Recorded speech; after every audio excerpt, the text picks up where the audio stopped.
তাহলে জানা দরকার মাগো এই গৌর সুন্দর শাস্ত্রে কি বলছেন? ব্রজেন্দ্র নন্দন যে সচেষ্ট হইল সে, বলরাম হইল বেটা। 1486 খ্রিস্টাব্দে বাংলার 97 সাল, যেদিন আমার মহাপ্রভু গৌর হরি এই ধরাধামে আবির্ভাব,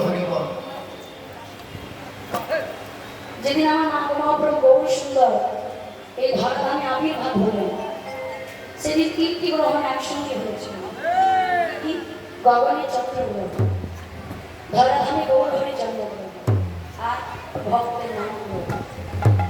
তখন শেষে করি প্রথম সন্ধ্যা, দোল পূর্ণিমা তিথি, চতুর্দিকে যখন শ্রীখোল কারো তালের ধ্বনি, চতুর্দিকে যখন অনুধ্বনি, এমত সময় অদ্বৈত প্রভু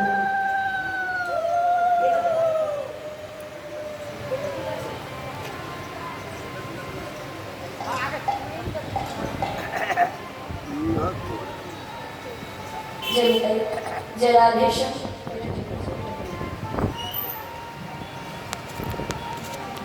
আর যেই না মহাপ্রভু গৌর হরি আমার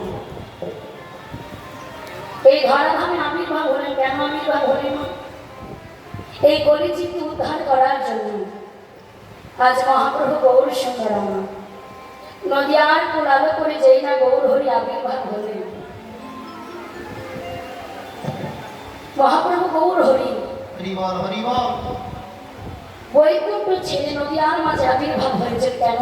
এই কলিযুগের দুঃখ দুর্দশা দর্শন করতে, পাপার্জন কলিযুগকে উদ্ধার করার জন্য। আজ মহাপ্রভু গৌর হয়ে, কৃষ্ণ নামে কাঙাল হয়ে, কৃষ্ণ নামে ভিখারি হয়ে আজ নবদ্বীপের মাঝে আবির্ভাব হয়ে। কেন? তিনি দীনদয়াল কাঙালের ভগবান, তিনি দীনবন্ধু, তিনি করুণার সাগর, তিনি সর্বভাবের চৈতন্য দাতা, তিনি গাছি উদ্ধারকারী, তিনি জগৎ মাতার উদ্ধারকারী। আর সেই শ্রীভব চৈতন্য দাতা সর্বভাবে চৈতন্য তিনি দান করেছে বলে তার নাম মহাপ্রভু শ্রী চৈতন্য। তার আরেক নাম কি? নিমাই পণ্ডিত। আজ যখন সচি মায়ের কোল আলো করি, আজ আমার গৌর হরি আবির্ভাব হলেন যখন নদিয়ার পাশে, ছোট্ট গৌর হরি মায়ের কোলে জন্ম নিয়ে উচ্চস্বরে কাঁদতে শুরু করেছে। কেন? আজ আমার গৌর হরি যখন উচ্চস্বরে কাঁদছে, মা সচিমা তাকে চুপ করাতে পারছে না। পিতা জগন্নাথ বিষ্ণু তাকেও চুপ করাতে পারছে না। আমার গৌর হরি এমন ভাবে নয়নের জলে কেঁদে যাচ্ছে। এমন সময় এক বৈষ্ণব আমার গৌর হরিকে দেখবার লাগি বদনে মধুমাখা কৃষ্ণ নাম গাইতে গাইতে হরিবল হরিবল হরিবল যখন সখীর কোন আলো করে আমার গৌর হরি এসেছে। এই বৈষ্ণব বদনে কৃষ্ণ নাম গাইতে গাইতে গৌরকে দর্শন করেছে। হরে কৃষ্ণ হরে কৃষ্ণ হরে কৃষ্ণ কৃষ্ণ কৃষ্ণ হরে হরে হরে হরে রাম রাম রাম হরে হরে রাম রাম হরে হরে। বৈষ্ণবের বদনে কৃষ্ণ নাম শ্রবণ করে গৌর হরির কান্না থেমে গেল। যেই না বৈষ্ণব আমার কৃষ্ণ নাম বন্ধ করে দেয়, গৌর হরি উচ্চস্বরে কাঁদতে শুরু করে। আবার গৌর হরি যেই না কৃষ্ণ নাম শুরু করে,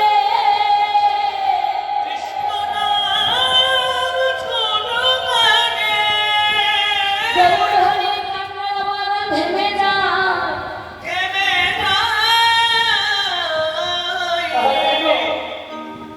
তিনি যে ভক্তের বদনে কৃষ্ণ নাম বলাতেই এসেছে, জন্ম নিয়ে নিয়ে শুরু করে দিয়েছে। জন্ম নিয়ে যদি আমি আমার ভক্তদের বলি তোমরা কৃষ্ণ নাম করো, সবাই বলে ছেলেটাকে ঘুরে ধরেছে, জন্ম নিয়ে কথা বলতে শিখে গেছে, বাবা এটা হবে। তিনি তো বিদ্যে শিক্ষা দিতে এসেছে, তাই তিনি ভক্তের বদনে কৃষ্ণ বলানোর জন্য জন্ম নিয়ে সাথে সাথে শুরু করে দিয়েছেন কৃষ্ণ বলা। ছোট্ট বড় হরি যত বড় হয়েছে, কৃষ্ণ প্রেম তার ভেতরে, কৃষ্ণ তার প্রেম ভেতরে জাগরিত হয়ে ওই ছোট্ট নিমাই জগন্নাথ কৃষ্ণের কাছে গিয়েছে বাবা হরি বল, মুকুন্দ সরকারের কাছে গেছে। যে মুকুন্দ তিনি শাক সবজি বিক্রয় করে তার সংসার চালাতো, ওই মুকুন্দ সরকারের কাছে গিয়ে বলছে, ও মুকুন্দ আমাকে দাও দাও, কাঁচা কলা দাও, ছোট দাও, মচা দাও। বাবা গৌর হরি আমার লাভের পায়েস খেতে বড় ভালোবাসে। আর এই যে দিচ্ছি কথা, মহাপ্রভু সেবায় ভোগ নিবেদন করা হয় না, আমাদের এদিকে দেওয়া হয় না, কিন্তু মেদিনীপুরের মহাপ্রসাদ মহা ভোগটাকে বাবা তারা দিচ্ছি করা বেশি দেয় অন্য সেবার সঙ্গে। মহাপ্রভুর এই খাবারগুলো বড় ভালোবাসে, কাঁচা করে মোচা করে। মুকুন্দ সরকার যখন ফোর মোচা কলা লাউ যখন এগুলো আমার গৌর হরি থলি ভর্তি করে দিয়েছি, গৌর হরি বলছে, মুকুন্দ তাহলে এবার আমি আসি। গৌর হরি তুমি চলে যাবে? ও গৌর হরি তুমি যে আমায় মূল্য দিলে না, তুমি আমায় মূল্য না দিয়ে চলে যাবে? ছোট্ট গৌর হরি বলছে, ও মুকুন্দ বললো কাকি বলি, গৌর হরি তুমি মূল্য বোঝো না? মূল্য মানে হচ্ছে করি করি, যে করি দিয়ে দুঃখ অভাব সংসার চালনা করা যায়। গৌর হরি তুমি যে শাক সবজি নিলে তার মূল্য দেবে না? আমার কাছে তো কোনো করি নেই, আর যদি আমি তোমায় কোনো করি দিতে না পারি তুমি কি আমার কাছে থেকে এগুলো ফিরিয়ে নেবে? বলছে না, যেগুলো আমি তোমার হাতে তুলে দিয়েছি সেগুলো তো আমি নিতে পারবো না।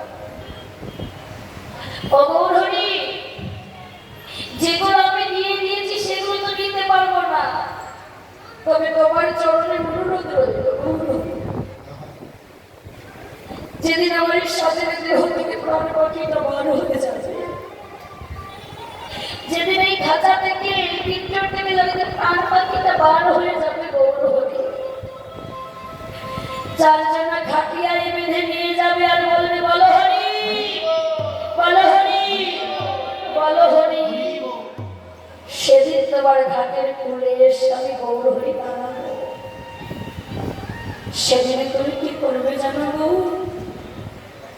গৌর হরি?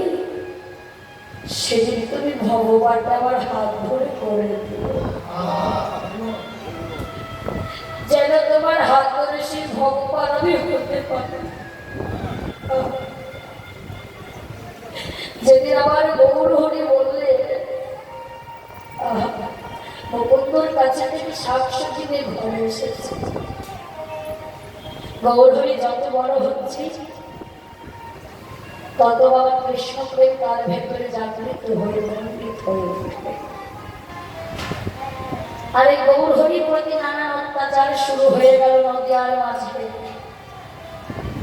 গৌর হরিকে কেউ বুঝতে পারলো না, কে বুঝলো না বাবা।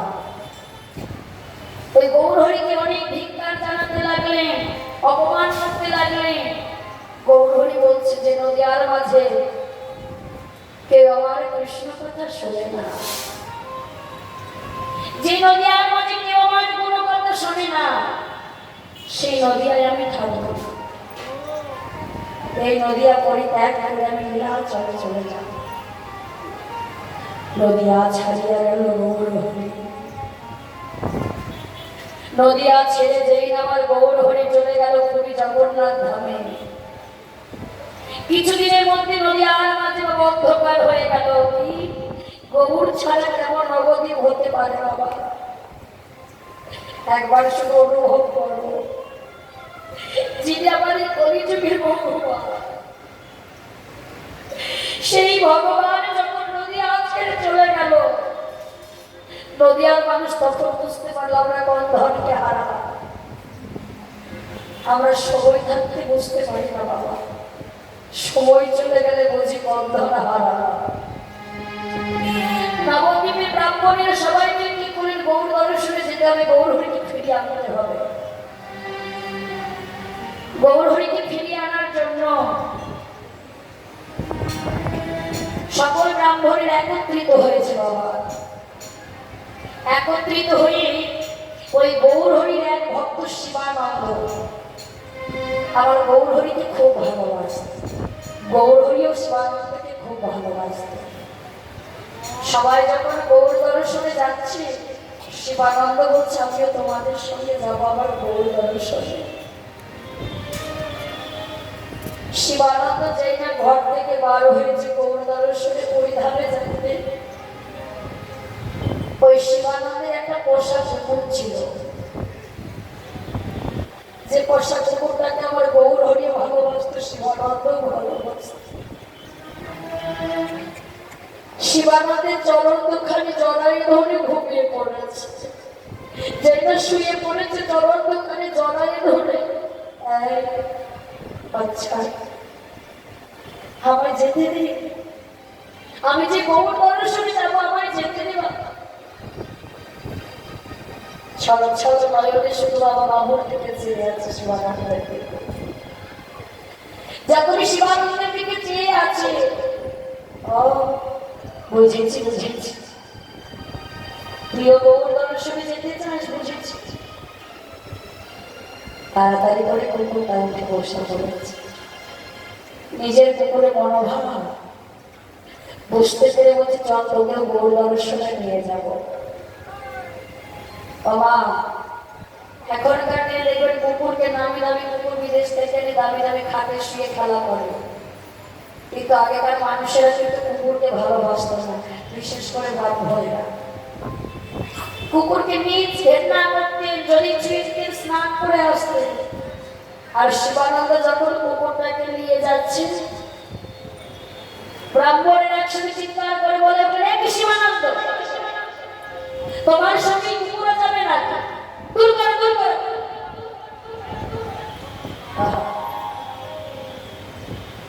হে ঠাকুর, হে ব্রাহ্মণ, কৃপা করে আমার কুকুরটাকে নিয়ে যাও রণমন্দিরে। সে যে গৌর হরিকে খুব ভালোবাসে, দূর থেকে একটু গৌর দেখে চলে আসবে।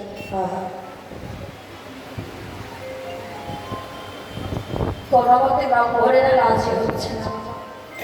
ওই শিবানন্দ ব্রাহ্মণের সবার চরণ ধরে ধরে কেঁদে কেঁদে বলছে একবার অনুমতি, আমি কথা দিচ্ছি আমার কুকুর আপনাদের একটি বারের জন্য স্পর্শ করবে না, সবসময় আমার কাছে কাছে রাখবো। শত বাধার সঙ্গেও বাবা কুকুরটাকে শিবানন্দ সঙ্গে নিয়েছে। নবদ্বীপ থেকে পুরীধামে যেতে হলে বাবা একটা নদী পেরোতে হয়। শিবানন্দ মাঝিকে ডাকছে, মাঝি ভাই, মাঝি ভাই, ও মাঝি ভাই। মাঝি এসে বলছে কি গো তোমাদের পার করতে হবে। সবাইকে দেখে মাঝি কুকুরটাকে দেখে ফেলছে, কি গো তোমাদের সঙ্গে কুকুরও পার হবে নাকি? আমি তো কুকুর পার করি না, আমি কুকুর পার করতে পারবো না। মাঝির কাছে করজোড়ে আবার কাঁদতে শুরু করবে। দেখো বাবা কত জায়গায় অপমান হতে হচ্ছে শিবানন্দকে। ও মাঝি আবার কুকুরটাকে পার করে দাও না মাঝি। সঙ্গে সঙ্গে আমি কুকুর টুকুর পার করি, দূর হয়ে যা, দূর হয়ে যা। মানুষ করো পার করে, আমি কুকুর পার করতে পারবো। ও মাঝি আবার কুকুরটাকে পার করার কি কোনো উপায় নেই? উপায় কি আছে? তুমি পারবে? কি বলো? তোমার কুকুরকে তোমায় নিজে পার করতে হবে, আর ওপারে রেখে এসে এপারে এসে আমার নৌকাটাকে আবার জল দিয়ে ভালো করে ধুয়ে দিতে হবে। আর একটা শর্ত আছে, কি? এক খাওয়াতে আমি যত করি পার, সমস্ত করি তোমার ওই একা কুকুরকে পার করতে হয়ে দিতে হবে। বেশ, তাই হবে। শিবানন্দ আগে তার কুকুরটাকে পার করছে, দুটি নয়নের জলে কাঁদছে, আর শিবানন্দ তার কুকুরকে পার করছে।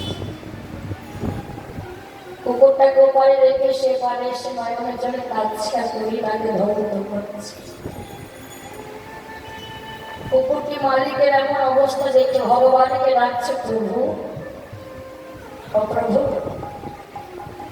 যদি কেউ তোমার কাছে যেতে চায়, যদি কেউ তোমাকে ভালোবাসে, হরি বল হরি বল। তাকে কি এমন অপমান হতে হয়? তাকে কি এমন ভাবে কাঁদতে হয়? ও প্রভু, আজ আমার জন্য আমার বাবুকে কত জায়গায় অপমান হতে হচ্ছে।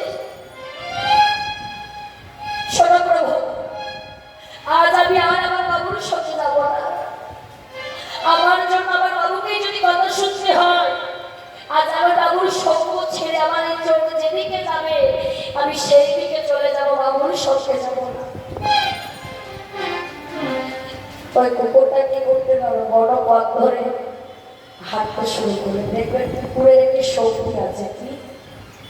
ঘ্রাণ শক্তি। কুকুরে যদি কোনো বস্তুকে শুকে রাখে, ঠিক শুকে শুকে সেই জায়গায় চলে যেতে পারে। নবদ্বীপের মানে যখন গৌরহরি শিবানন্দের ঘরে যেত, ওই শিবানন্দের ঘরে যখন গৌরহরি যেত, গৌরের অঙ্গ বন্ধ বাবা কুকুরটা শুকে রেখেছিল। বড় পথ ধরে গৌরঙ্গ শুকতে শুকতে চলেছে গৌরহরির কাছে। এদিকে ব্রাহ্মণেরা সকলে যেমন নদী পার হয়ে এসে ওই শিবানন্দের কুকুরটাকে যখন দেখতে পাইনি বাবা, চিৎকার করে বলতে লাগলেন, রে শিবানন্দ,